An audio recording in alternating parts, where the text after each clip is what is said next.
They've done it again. The Duke and Duchess of Montecito, Prince Harry and Meghan Markle have once again found themselves in the eye of the storm. And this time, it's not just any storm, it's a carbon emissions cyclone. Hi, I'm Nana Akua and this is GBN Royal.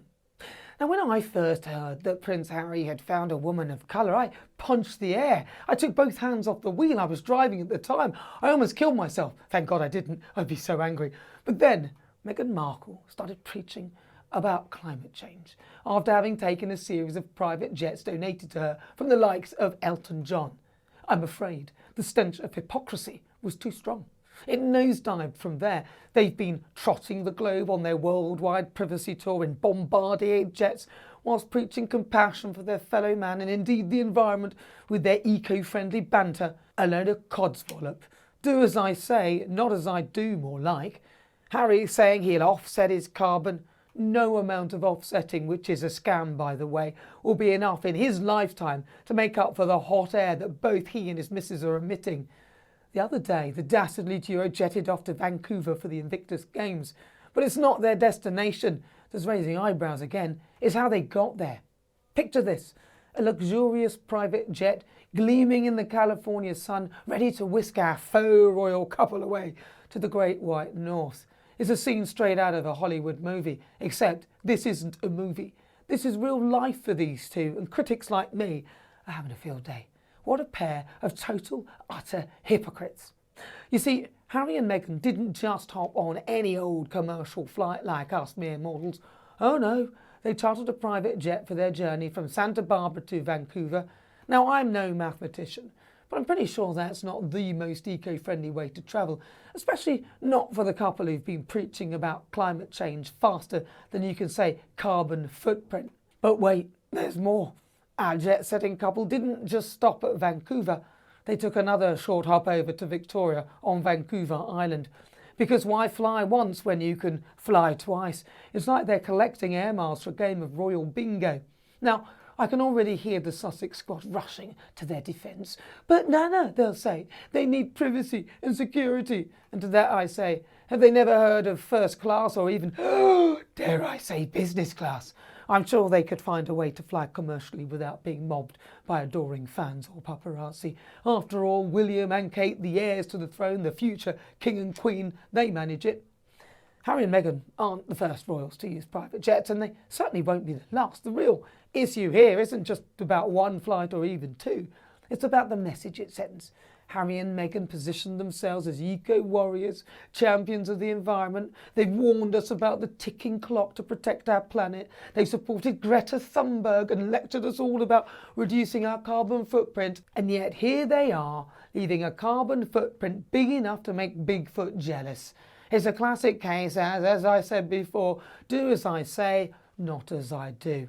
And let me tell you, that doesn't sit well with the British public, who have funded Harry for most of his life and will still be indirectly contributing to it even now.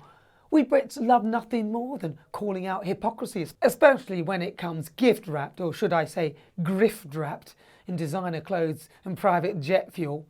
But perhaps maybe I'm being too harsh. After all, Harry has said in the past that he flies commercial 99% of the time. Maybe this is what that 1% exception looks like. Maybe there were unique circumstances that required them to fly private. Perhaps they were transporting a rare breed of corgi that can only travel at high altitudes. Or maybe they were on a secret mission to save the world's maple syrup or jam supply.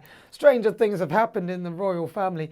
But all joking aside, this incident does raise some serious questions. How can public figures effectively advocate for environmental causes when their actions seem to contradict their words? Is it fair to expect, and I'll call these people celebrities and royals, to live by the same standards that they promote?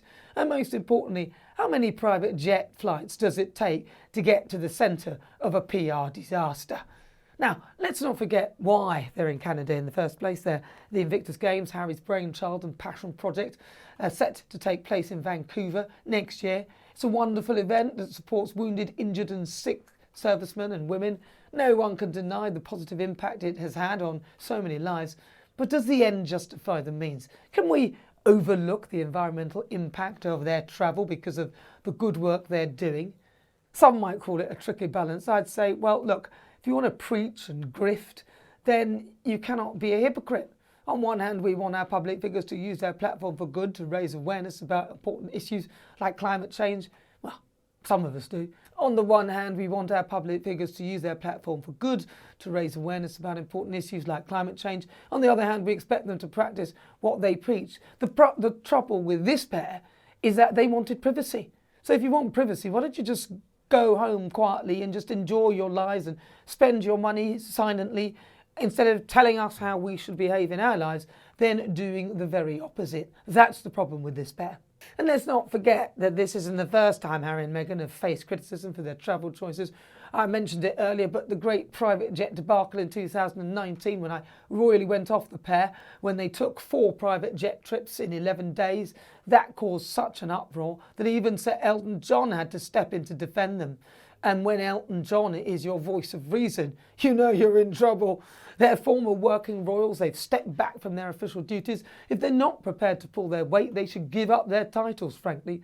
The British public, and indeed the world, hold the royal family to high standards. We expect them to lead by example. But this is more than just falling short. It's blatant hypocrisy.